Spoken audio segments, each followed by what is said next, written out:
Action. Yeah, go ahead. What do I say after action? Like, what do I? No, just tell. What do you got? What's up, y'all? No, that's whack. What's going on? Today I wanted to do a video unboxing my new studio toy, and this possibly will be the greatest studio piece I think I've ever had. You know, it's always been Stages. My first interface was like the dopest thing, my first real set of speakers, but this right here, this makes me feel like things are for real, you know what I mean? I'm about to step my game completely up. I got a Mac Studio. Now I waited 3 months for this joint to get here. Ordered this in April, end of April, like start of April. It is now June, and it came a little early, which is dope. They had quoted me for July, and I was pretty upset, but these things are in high demand right now. So I've got it open, but I wanted to unbox it with y'all. So let's do it. Comes in a nice box. It's handled.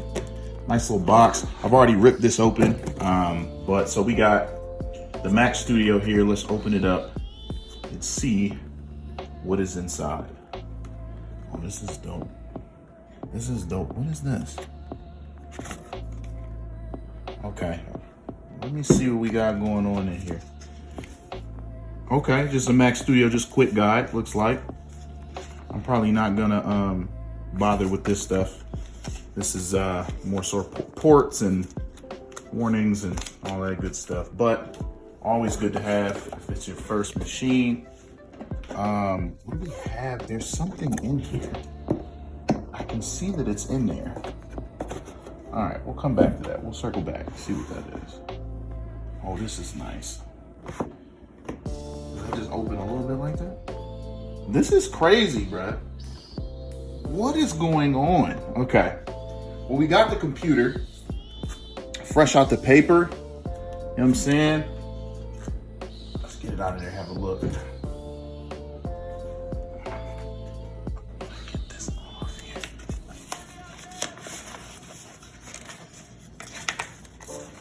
Got it.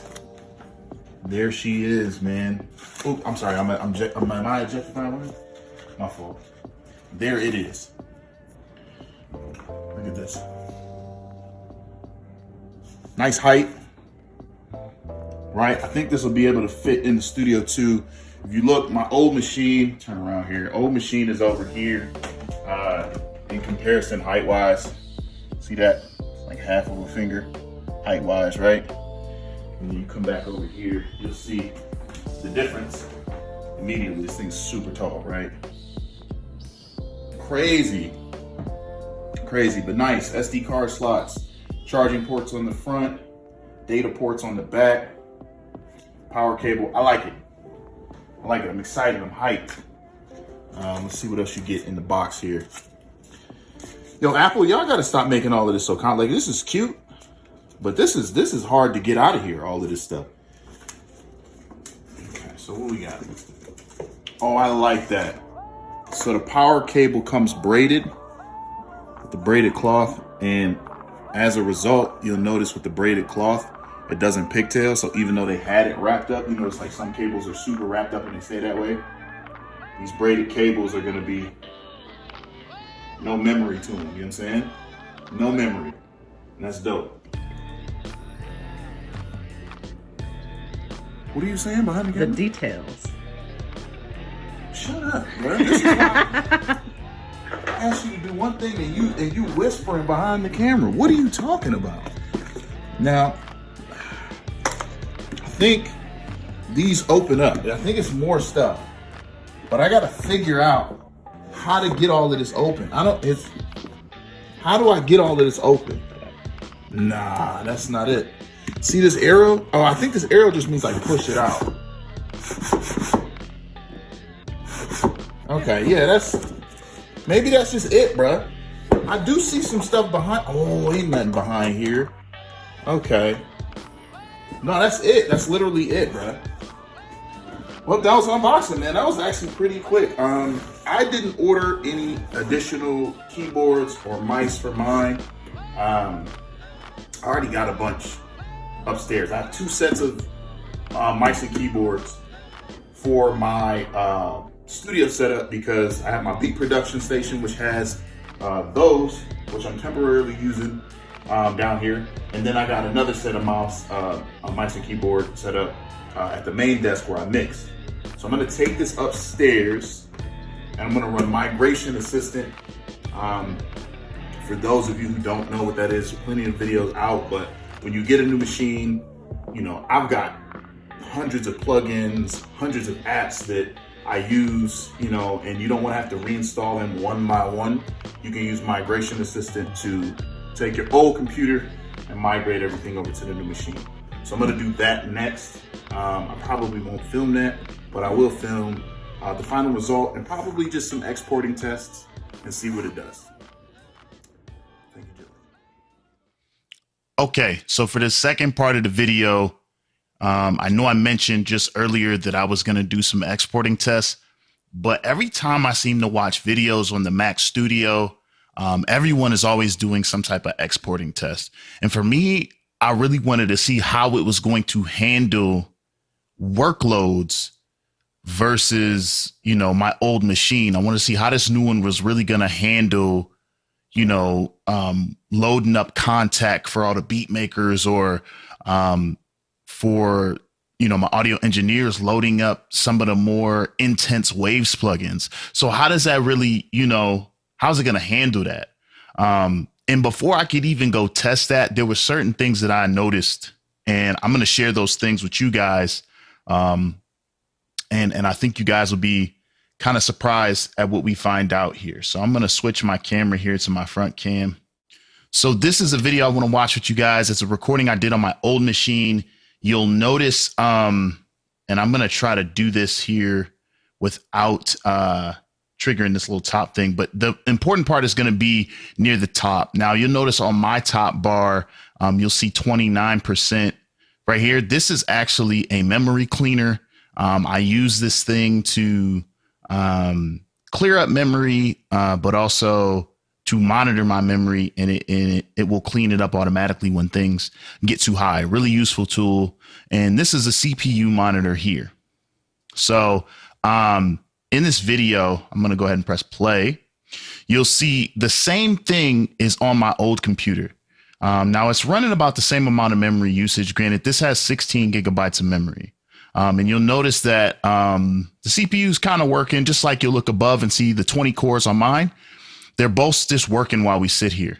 As I load the activity monitor, what you'll see is not a lot's going on. I don't have anything running, a lot of background tasks, but a lot of it is pretty free. So one thing at work that always seems to happen with me is when I load up Google Chrome, which you'll see me do here. I'm going to pause really quick. When I load up Google Chrome and try to do anything else, I start immediately noticing a dip in performance. And so Chrome uses memory in a very inefficient way. So it's kind of like the perfect way to test. Like if you can run a bunch of tabs open in Chrome and use something else, it's a great sign that your system is pretty optimized. And so what you're going to see here is there's going to be a spike in my CPU. You can see the 4 lights there for the 4 cores. They start going bananas, and I have some stuff up here, just a couple tabs, and I have 2 separate tabs open, one for work, one for personal. And I did that on purpose because I wanted to have a bunch open just to show you guys. You'll immediately notice that the memory goes down, and the usage goes down a lot. Before it was at 84% idle. We're looking at 28% idle now, and that's just with Google Chrome. Mind you, I have things like Little Snitch running in the background, all different types of like the Avid Link, things like that run in the background, but those don't take up a lot of CPU. And you can even see after the Google helper there in the bottom, the activity monitor is at 6.4%. So you're not looking at a lot beyond that point. Nothing to be worried about, but that Google Chrome spiked it right up. And then you'll notice too, and I'll go to it here in a second. Boom, there it is. That RAM is now working, and eventually it'll fill up. as those tabs start working. Even me closing out one of the instances of Chrome. So I closed out my personal one and not my work one. And when I close that out, you'll still notice we're at 60% idle. So I got some back, definitely got some back. And it depends on what you have open. And as you see, I had a variety of things, Instagram, some UPS tracking, all kind of stuff, right? But it's eating up a lot. And with my old machine, I wasn't able to stream. I wasn't able to, open too many instances. Like I love outputs, exhale. I couldn't have too many exhales or revs, or they got the woodwinds and the what is it? The wind and brass, and they have the bass. I couldn't have too many of those running. Too many instances of contact with those heavy libraries running, because the system would immediately go down, let alone trying to open another piece of software. So any type of software that was partnered with another, from a production standpoint, was an absolute no for me. Couldn't do it. So just looking at that, I wanted to showcase that because it's not a bad machine. As you saw in the last clip, it's a pretty good machine, 16 gigabytes of RAM. I think you're looking at I think this one was a i7, quad core. I mean, it was great. And this is a good machine if you're looking to get into like intro kind of stuff. At this point, it was great. Back when I bought it, it was a monster. It was running through stuff. But as software updates and things become new, things change. So without even having to get into any crazy tests, I'm going to quit QuickTime. And I'm going to just point out a couple of things here. So let's look at my CPU now. I'm going to launch activity in my RAM.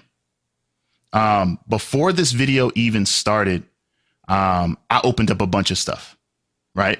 So even though the percentage of RAM here that seems to be free was the same as in that video, both had about 20%. This 20% is different, right? This 20% means that there's 36 gigabytes.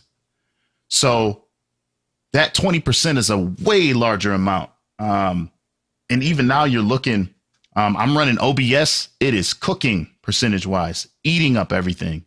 Right now I'm running SoundDesk, which you guys might not even know. SoundDesk, let me get off the Inception screen here. SoundDesk is an audio software in which I can stream this into OBS, and that's how you guys are able to hear me clean, crisp, and I'm actually doing some mixing here. So right now, plugin wise, I have 2 live mics coming in fully mixed. Within that mixing, if you're in the engineering world, I'm actually running some RX on my voice live. Running some RX live, something that I could never do. I couldn't even put that in a live plugin chain, right? You always audio switch your RX, but I wanted to see if I could do it. And I wanted to prove to you guys that like this thing really is a monster. Like if you're contemplating the M1,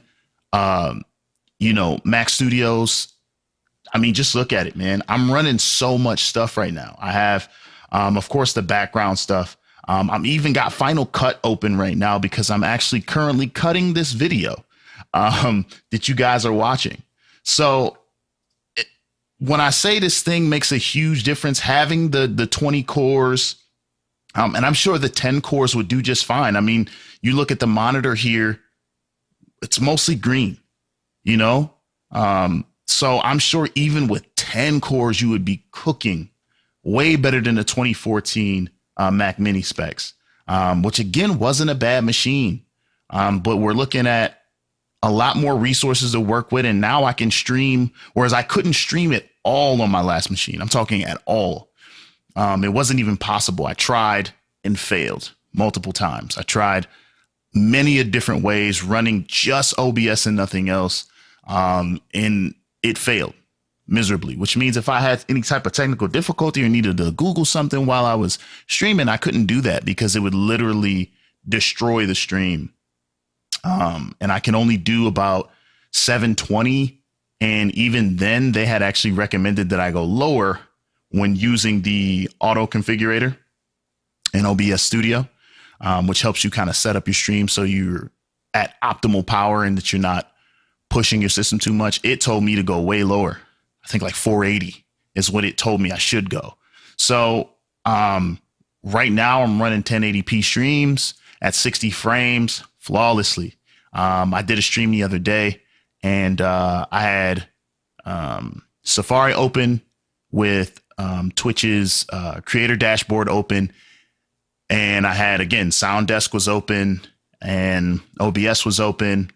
I had maybe a couple other things open just to, help with the stream. My Focusrite control was open. Everything, all this stuff open, and it was only taking up 17% of the CPU, which is crazy. That's crazy to go from, from what we just saw to that kind of processing power. But I wanted that. I needed that. So if you guys are considering the Mac Studio from an audio engineer, producer standpoint, music producer standpoint, there's no question. You know what I mean? Yes, you can go with a Mac Pro Tower. I absolutely support that. The ability to be able to customize if you're into tinkering with computers and you want to upgrade parts and never have to, because once the Mac Studio becomes obsolete, I'll have to upgrade it, right? But I can't upgrade it myself. I have to literally buy a new one, like upgrade to the newest version. The Mac Mini and Mac Studio kind of share that. I guess I'll say that one con. That is one con with those type of units that they share. Even the iMac, the monitor joints, they all share that same thing. You can't really upgrade them. So if you are going to go for a Mac Tower, any type of Pro Mac that you can upgrade, whether it be the trash can models, whatever, which, everybody has their opinions. Cool. I think that works. That's great. You can upgrade those. A little bit more expensive because you got to buy parts. Because of COVID right now, parts are not easy to come by, but great options. But for me, this is what I wanted to do.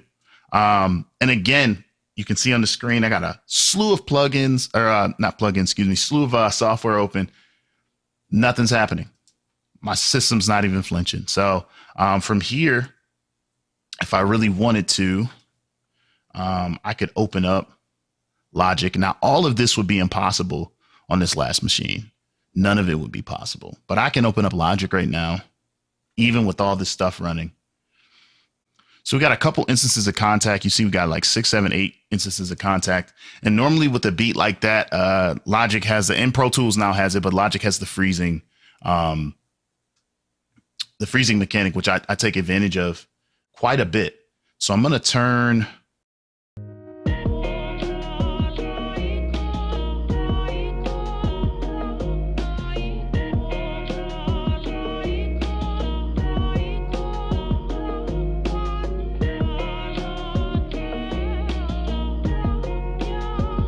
This is great. So, this is great, man. This is, I've never been able to have this much stuff open and have a project flawlessly work like this. Like this project with all these instances of Kontakt, you'll see I'm running Teletone. If you guys see companies you like, comment it below. Let me know how you like some of this stuff, because I'm absolutely in love here with a lot of this stuff. The Phono Loop, I got some stuff running from them. And here's the the output stuff I was talking about. So we got outputs Rev running, and all of this stuff, it's pretty heavy hitting, not to mention processing, lots of processing, mastering going on here. Let me just see, just for the sake of doing it, right? Let's go to Isotope. Let's see if we can run Ozone within Logic just to see if it'll open up and cooperate. And let's just throw some stuff on there, right? Let's just throw some stuff on there. Whatever, right? Vintage limiter. Let's do all of that. Vintage tape. Let's go back to our monitor. First of all, let's see where we're at. Logic is cooking. It's cooking. Not as much as OBS. Keep in mind, I'm still running OBS. We still have Let's tab over. We still have OBS running, right? We still have it going. But now we have Logic open. We have SoundDesk open. I'm currently transferring files. I didn't even mention this FileZilla right now. It's transferring files for work right now. Big 120 gigs. I've been running it all day. It's transferring files right now. So all of that stuff is running, and I'm just going to keep this on here, and I'm just going to hit play. This might sound bad because I just threw a bunch of stuff on there. Now, nothing is actually processing, right? I don't actually have anything. So you might not notice. Let's put this threshold up because I don't want it actually working too crazy.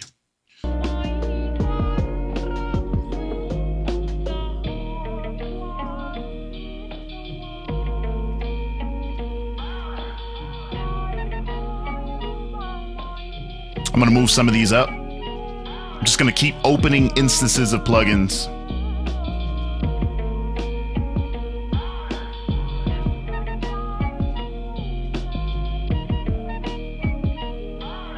I mean, you guys get the point.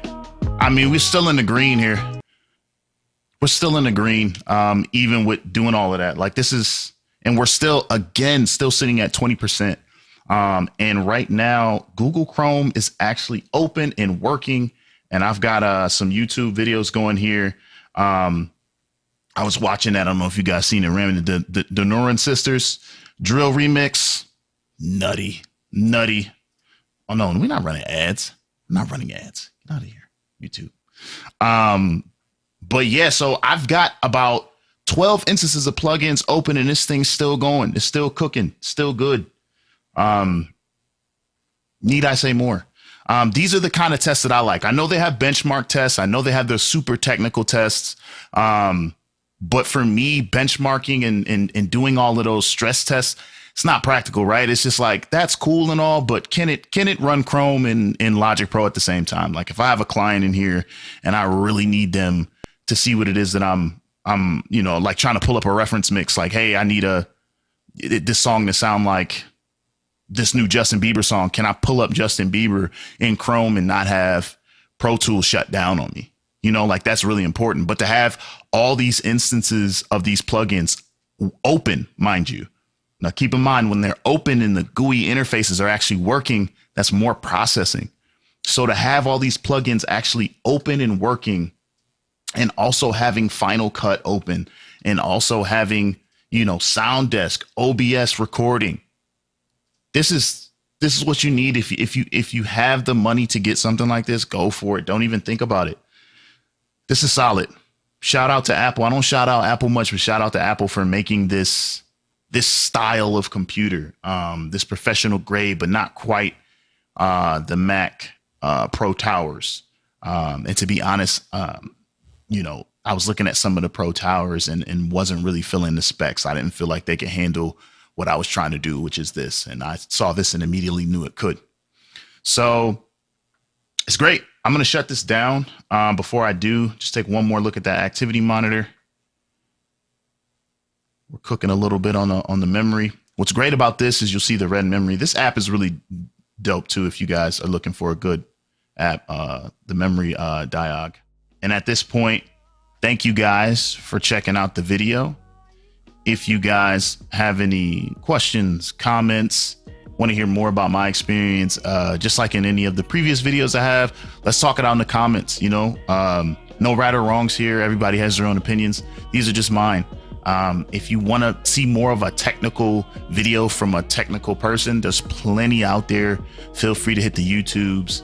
I'm sure they might even be recommended with this video, and I don't knock those guys for doing that, but the only videos I could find were guys in Final Cut exporting videos, and that's not what I do, right? I'm a producer. So shout out to you guys if you came through. Thank you very much.